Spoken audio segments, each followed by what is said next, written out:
but you do anyway. Okay? So to teach it, you bored me for a minute.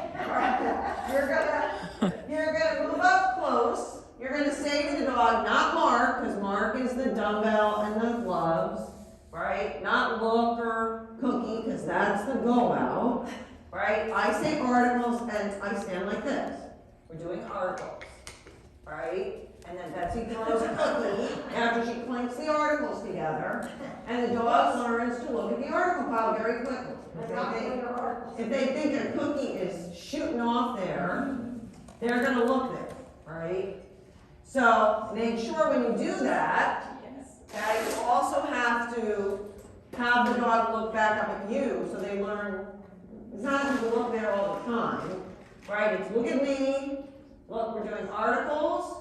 Good. They see the pile, you say up here, and then you turn around and you face your chair. And you're ready the cookie to get them back. Right? Especially in the beginning. Okay? Because they're going to be like, no, she's throwing cookies.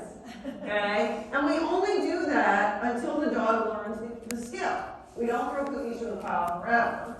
If we find the dog's not working the pile, we can always go back and do it again a little bit. Or drive it to the pile. Right. Sometimes if they stop driving to the pile, you just do this for a couple of weeks. It makes them more keen to go out there. Come back to doing it again. And when you're in a trial, right, once you think your dog knows they're doing articles, turn around, right? It's a very common utility A thing for the person to be standing there, until the judge kind of says, you want to turn around so you can take an article, right? And that's fine, but you don't need to do that, right? So as soon as I know my dog's like, yep, we're doing articles. Okay, great, come on, turn around. That gives me time if I want to do some calming, because usually the judge won't tell you to pick up an article until all the articles are out. Right? So that gives me a moment to talk to them, pet, do a little calming, petting if I want, whatever. And then the judge will say, are you ready? Ready, take an article, wait, and you take your article. Right? And make sure you practice.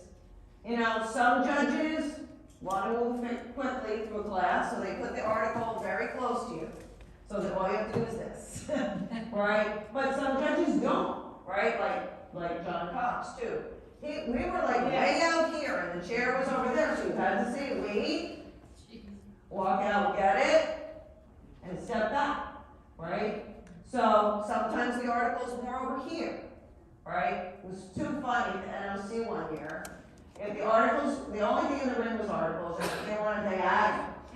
And the chair was, so the articles were there, and the chair was here, all right? And people were in a tizzy. How are you going to go get your article? Are you going to go in front of the dog, or are you going to go behind the dog? And are you going to return in front of the dog, or are you going to return behind the dog? So silly. It was like, everybody was like freaked out about it. And I don't think they ever did that again because that ring took forever. Because it took so long for people to go get their article and get back. Figure out how to return to their dog. It was like, It was so silly. I think that ring was like 6 o'clock. So yeah, they didn't do that. But anyway, it sounds really silly, but all these things are going to be things that happen in the ring. And if you don't practice and you don't train and you don't do it, then when you go in the ring and it happens, both you and the dog are going to be like, uh